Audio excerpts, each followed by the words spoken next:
Hey everyone, Michael Pickens here, host of the Libertarian Leadership Academy weekday live stream where I interview libertarian candidates and activists doing some amazing things around the country.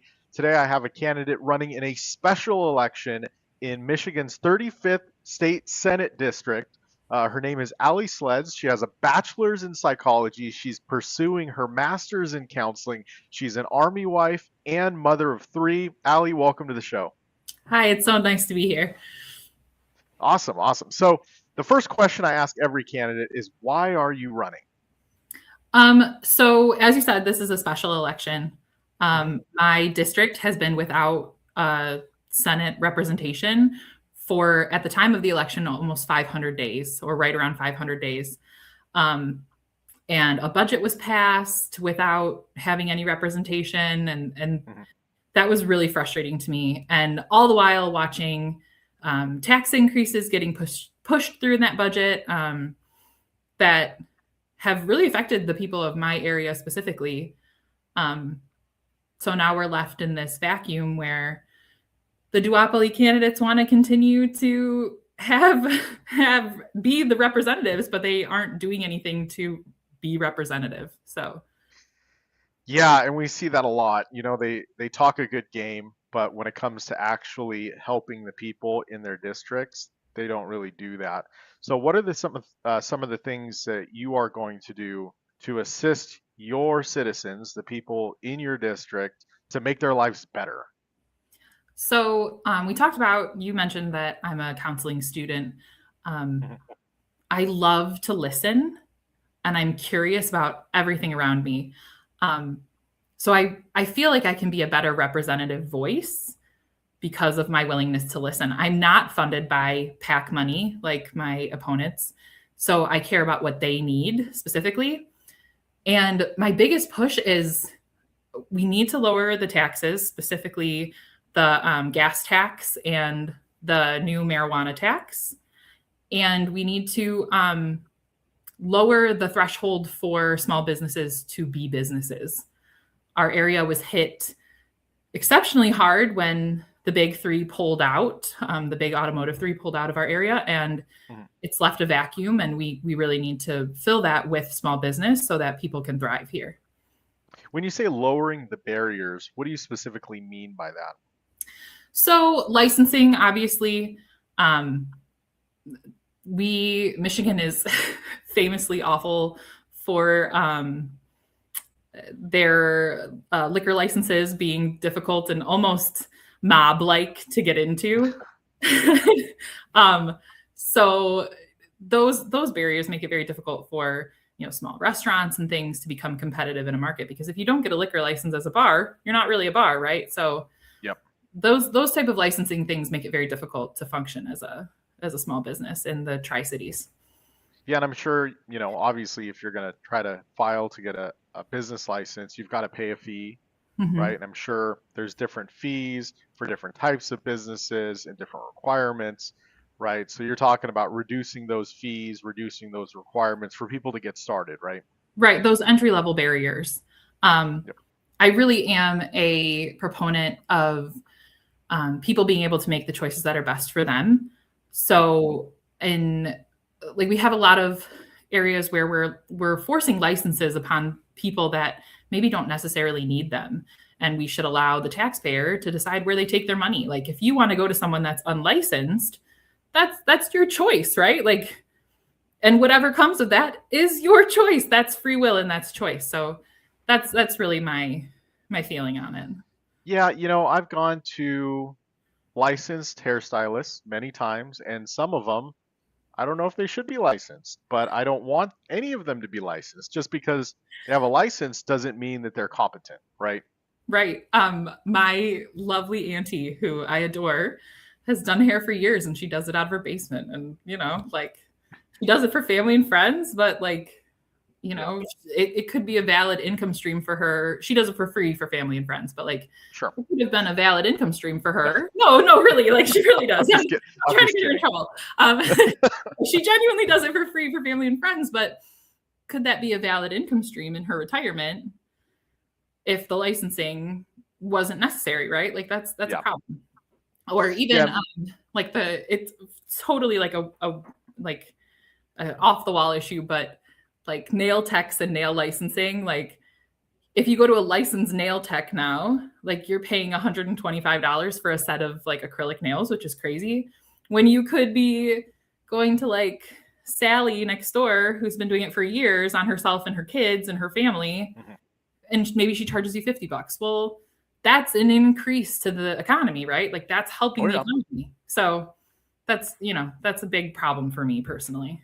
Over Yeah, licensing. absolutely. I don't know how it is in Michigan, but in Washington State, to get your beautician license or the ability to cut hair and style hair, it's like 1,400 hours of school, right? So for your aunt to have to go through that 1,400 hours of school just to be able to cut hair a few times a week to make a little extra money is kind of ridiculous. So, Right. And those schools are, you know, not necessarily regulated at the level that the licensing says they are. So, mhm. who's to say that your $1,400 hours at one school is actually getting you what you need to do it. So the licensing itself it's a farce. Yeah, and then guess what? You've got to pay that school also. So Yes, you've like got to come up with all of the money or take a loan out to pay for it. So how many haircuts does someone have to do right, before their initial startup fees right. for the school and the licensing and their local business permit? How many haircuts is that going to take? Hundreds maybe before they're even caught up starting at zero.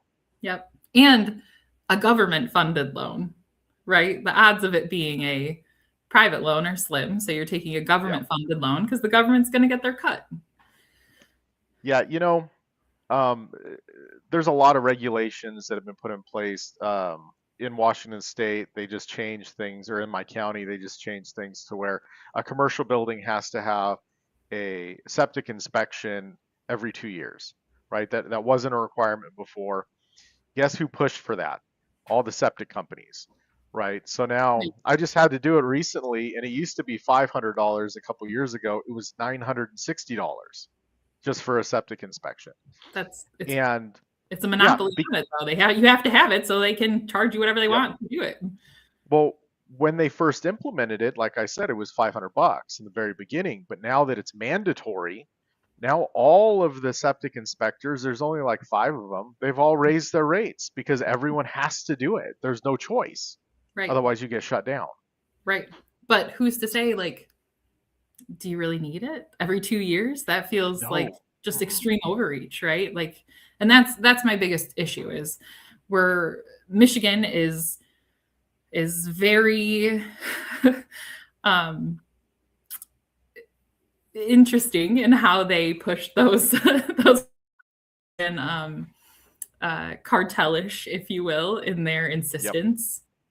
Um, and that I feel like that's a problem. I personally like my campaign is not accepting PAC money Mhm. because I don't want to be beholden to those special interests. My one opponent has already accepted 100,000, if not more, in PAC money for our little district. It's a tiny little district, and he's taken $100,000 in PAC money. Wow. And how do you think he's going to vote when it comes to issues Exactly. for those special interests? Of course, Exactly. he's going to vote for those special interests to increase regulations on competition or, you Hmm. know, create a monopoly or an oligarchy around those businesses to where no Right. competition can enter the marketplace. Right. And So, it becomes, if we're talking about listening, who's he listening to? Who's he yeah, here? Like he's not listening to my next door neighbor who is no, struggling to pay her property taxes. He's listening to, you know, the UAW and whoever else hands him $25,000 a pop. It's crazy. yep, absolutely. So they're bought and paid for basically. So, Yes. Yep. and then with your degree in psychology and your upcoming master's in counseling, your negotiating skills and ability to listen to your constituents are going to be very valuable. Republicans and Democrats normally, once they get elected, they don't listen anymore. They don't care. Not that they even did in the past, but at least they probably pretended to. So Right. Um, we're calling it an accountability campaign, right? Like oh, there you go. we're the reality is, like, most of them get into office and they no longer care about what the people who they actually live around say or do, right? Justin Amash is from my state, and when he was in the Senate or the House, every time he voted, he would post his vote and his reasoning. And I always thought that was so interesting and something to be modeled. So it is something that if I were to be elected, I would also do, because I want that accountability. Hold me accountable. Tell me where you think I'm messing up, and I'll tell you why I believe as a libertarian it's the right move, and then we can figure it out from there. Yeah, I think Justin did that for his own sanity as well. Yes. Because if anyone from his district said, "Why'd you vote that way?" He said, "Well, here's my Here's why." detailed article." And I remember reading those things, and it was just like, boom, boom, boom, boom, like, they're my favorite. Yeah. I remember we were living in Georgia at the time, and when I would read them, I would be like, "Oh, we just got to move back because that's great representation." Yeah, it's real representation. Real representation. Like, nowadays, politicians couldn't be bothered explaining why they voted one way or another, or they give like tiny sound bites, or they just don't care and ignore everyone. So. And it becomes that ruling class vibe, right? Like, my other opponent donated $100,000 of his own money to his campaign. Like, the people of our area are struggling to pay for food and bills and gas, and he's donating $100,000 of his own money, like, which is incredible. Like, I believe in capitalism 100%, but that's a high threshold to being a politician. If that's the threshold, that's a very high threshold. Yeah, and the average person can't compete with that. No. And then the way that the media will block everyone else out, the thing with the newspaper, if you want to get interviewed by the newspaper, you got to buy a newspaper ad. You want to be interviewed on the TV, you got to run TV ads. You want to be included in the polls, well, you got to buy a poll. And the whole system is set up for the little guy or little gal in this situation to be at a disadvantage. So yeah, absolutely. And we've been at a disadvantage. We have a forum coming up, hosted by a local university accepting Michigan tax dollars that is actively leaving me out. Due to what they're calling logistical concerns, which is silly. Like, I've seen forums hosted with 6, 7, 8 people, but my third self is too much for them. And that's a little crazy. Yeah, and they're using taxpayer dollars to then stifle free speech and democracy, which they probably claim to support. Absolutely. And you can see, like, the professors that are hosting it, we've put out a couple press releases about it, are involved in PACs that will benefit if certain people get elected. So they don't want me there, and I understand. That is what you're seeing right now is the League of Women Voters actually withdrew their sponsorship, which was incredible. We were so thankful, and hope that they will continue to make those decisions even at the national level. But in our absolutely, case, they were willing to withdraw their sponsorship because I wasn't being included. And that's great. We need more of that. People standing up on principle, right? Regardless of party affiliation. So a couple other things on your website that you talk about. One of them that is interesting to me, and it's interesting because it's happening in little pockets around the country, is the data centers that are starting to pop up. Can you talk a little bit about that and what's happening in your area? I absolutely can. So my district is like the Bay Area district. We're right on Saginaw Bay, which is a part of the Great Lakes water system. These data centers could do and have been shown to do irreparable damage to these water centers. Now, as a libertarian, if you want to privately operate one on your own land, that is your prerogative. As long as it has no effect on the people and things around you, that's fine.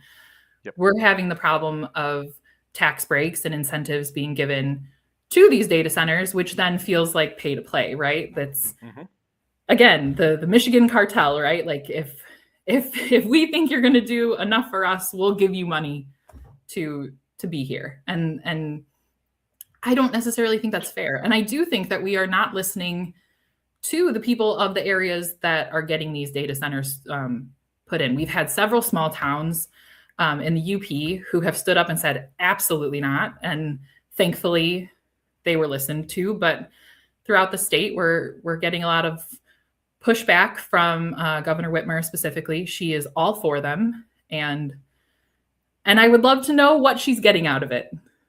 Well, check her campaign finance reports. Right. And then there's other things that we don't know that are off the books. So. Correct. And the rumor mill is that she wants a presidential run. She's done this year as governor. This is her last 10 months, and she wants a presidential run, and they have the money to give it to her. So. Yep. Well, we'll see what happens. You know, there are going to be a lot of announcements coming soon, especially with, you know, Trump not being eligible for re-election, no matter what people say about his third term, you know. Is he? So. No, I agree. It will be a very interesting campaign season for sure. Yep. So as far as the data centers go, when a data center comes in, I've seen that electricity rates rise.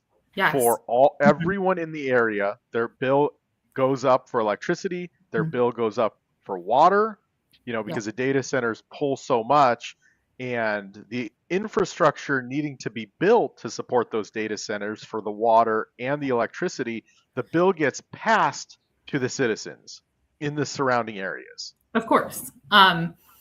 And so we've already seen, it was actually just posted out on like my local buy sell website, right? Like our local Ask Midland site was talking about everybody's energy rates have already increased. Governor Whitmer has allowed an energy cost increase several of the last years, with another one on the books set to hit. People are talking about their bills increasing 50%. And the reasoning they're giving is that they are increasing and shoring up the infrastructure with the assumption that they are going to be able to put data centers throughout the state. So we're already seeing it here. People who may have only been paying $60 a month in their energy bill are now paying $200 and $300, and that's an insane increase. When that's not necessarily something that everybody can eat, right? So they're doing basically pre-crime, right? So they're raising everyone's rates to start building the infrastructure even before the data center is there. Correct. And that's insane, going from $60 a month to $200 to $300 a month. A lot of people can't afford it, especially those on fixed incomes, retired people, those on pensions, those with businesses that are kind of stagnant, where they can't just have extra money. Well, and my husband and I always joke about the term fixed income, right? Because how many people can go to their boss and be like, every time their costs increase, be like, hey, give me a raise? Like, that's not realistic. So no, really everyone's on a fixed income. So who's capable of eating it? Well, I wouldn't say everyone's on a fixed income. It seems in my state, at least, the politicians continue to get raises every single year. Of course. And their cost of living is going up. A lot of government employees also, their cost of living increase happens as well. So that's not necessarily a fixed income. True. Very true. The bureaucracy will always inflate as it has always done. Yep, absolutely. So what's another issue that you care about and that you're going to push forward in your campaign? So we've talked about the data centers. Our other really big one right now is they just added a new gas tax that is 53 cents per gallon, which is huge. It's the 6th largest tax in the country on gas. And we are not an area that has public transport. So everyone has to deal with this cost, everybody. And they keep saying it's for the roads, for the roads, for the roads. And I don't know if you've ever been to Michigan, but they are some of the worst roads in the country for this constant increase. And Governor Whitmer's statement was, we're going to fix the damn roads. Well, we're still waiting 8 years in, and you keep taxing us more, and our roads are worse. Yep. And there's no accountability for where that money has gone. Where's it going? Like, what crews are getting these jobs that are milking their government contracts? I would love to know.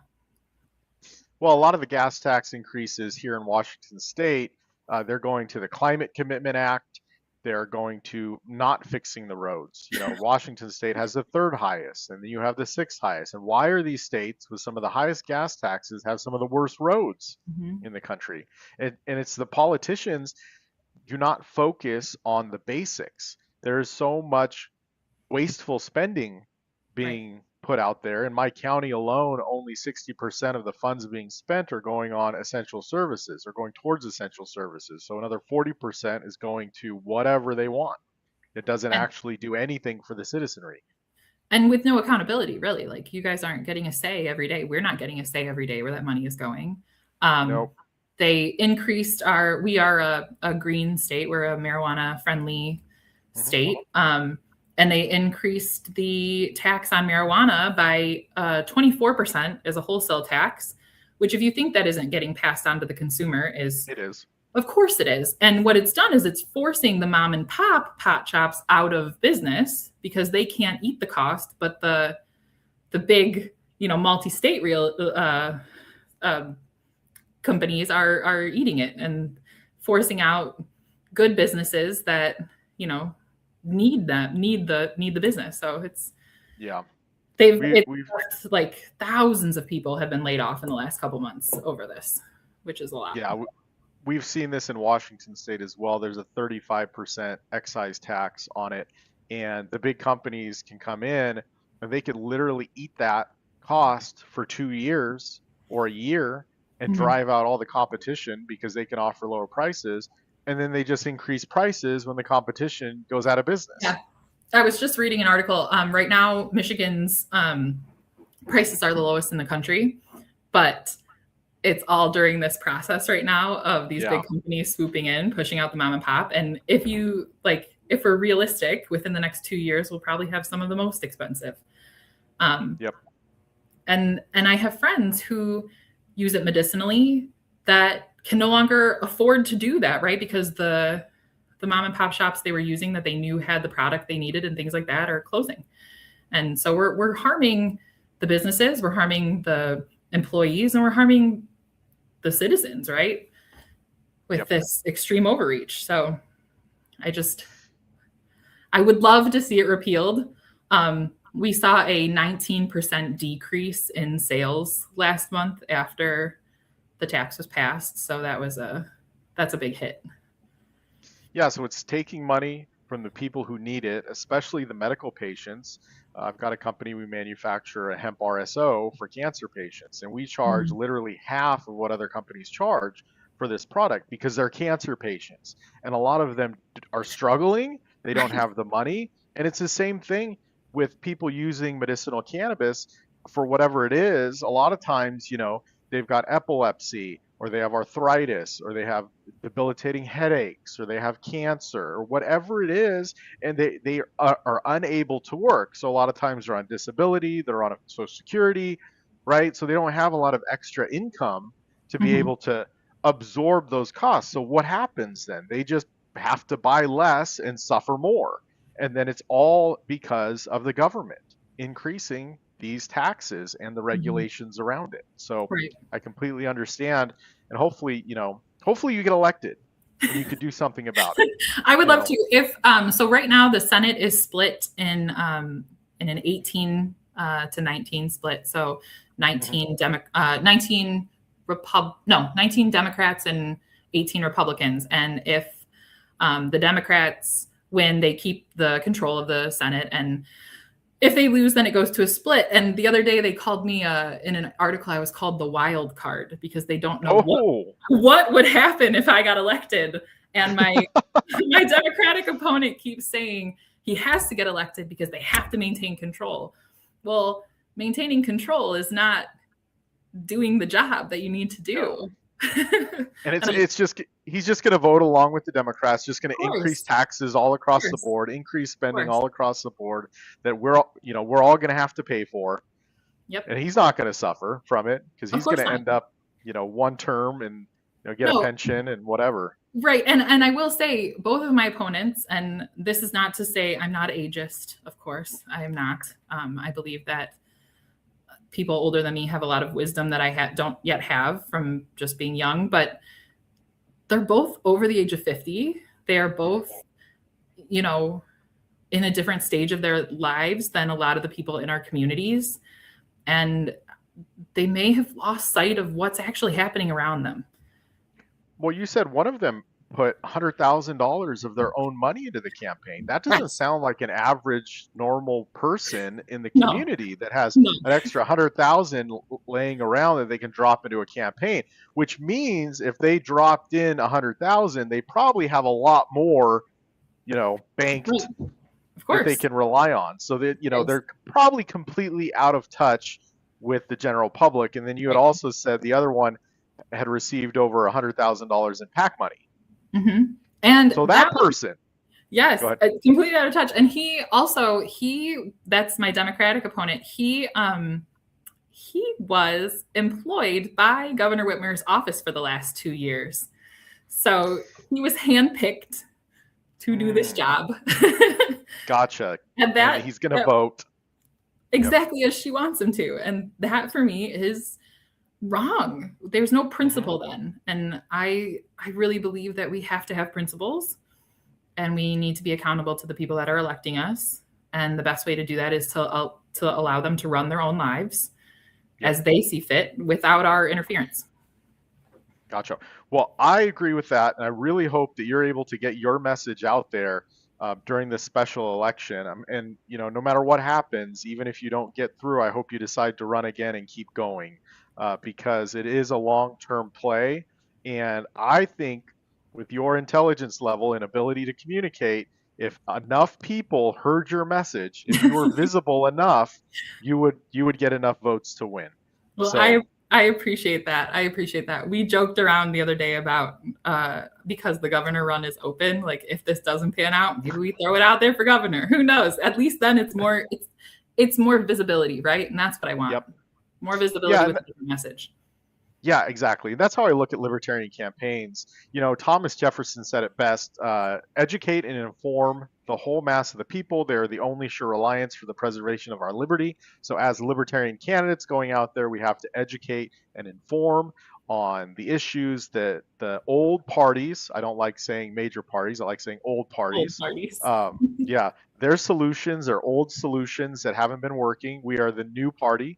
We are the new candidates because we have new, fresh solutions that will actually help benefit the citizens of our districts because we are not bought and paid for. We're not, moneyed. We're here for the people. We're So just trying to do what's right by the people around us. And I think that's the beauty of what what my campaign specifically is. I'm just trying to do right by the people around me. absolutely. Joe Hanush just put in a comment. Whoever gets elected should be a vote for the Constitution, not a rubber stamp for the status quo. 100% Statist quo. I love that.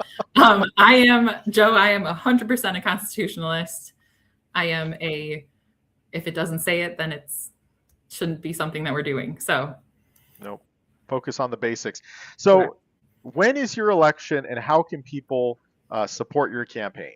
Okay, so the election is May 5th. If you want to support, we do have an event coming up on the 28th, a door knocking event where we're flyering the area. We talked about I don't have money to have signs everywhere. I don't have money to have TV commercials, but I do have the power of being able to talk to people face to face. So we're doing a door knocking campaign on March 28th. And then also, if you are not close by, but you feel called to, we need individual donations. We can't compete with $100,000 donations, but we need every penny you can give us. And then just to clarify, you're going to be using that money on direct outreach Absolutely. to the constituents in your district. You're not going to be paying consultants or anything like that. My team right now is myself and my husband. Awesome. Very good. He's been a good sport. So it is it's just the two of us. We're not making any money on this. I just really want to be a voice, and it's direct outreach. It's getting to see people face to face. And I think you're right. I think if people were to sit down and hear what I have to say, I think a lot of minds can be changed. So there was a Gallup poll a couple weeks ago about how 45% of the population now no longer identifies with either of the old parties. And Yep. and I it's like that. it's even larger among people like millennials and Gen Z. So those are the people I want to talk to. Those are the people I want to convince. Absolutely. Well, I would highly recommend running like $5 a day in Facebook ads with some video content. That's worked really well for quite a few candidates. It's a small number, but it starts building your visibility, and you can target just your district so you're not wasting any dollars. You know, and the thing is, people will vote for you if they know you, like you, and trust you. Well, getting to know you is the hardest part, especially, because you can only talk to a couple people, maybe one person at a time. So that visibility is super important. And then running video ads is even better because they get to see you, they get to hear you, and then, if they agree with the issue, then they can support you. So it's a lot easier for them to get to know you, like you, and trust you that way. Yeah, that's So brilliant. I will make a note and make an effort to do that for sure. awesome. Joe says, vote Ali Sledz May 5th. So your website is Sledz for Liberty, and that's SLEDZ Liberty.com. And Mhm. people can donate there and they can sign up to volunteer. Is there anything else you'd like to say before we hop off? I just want to thank you guys for letting me come on and give my little spiel and help giving like the work that you're doing, giving a voice to those of us that seem voiceless is incredible. So I'm very thankful for you in this opportunity.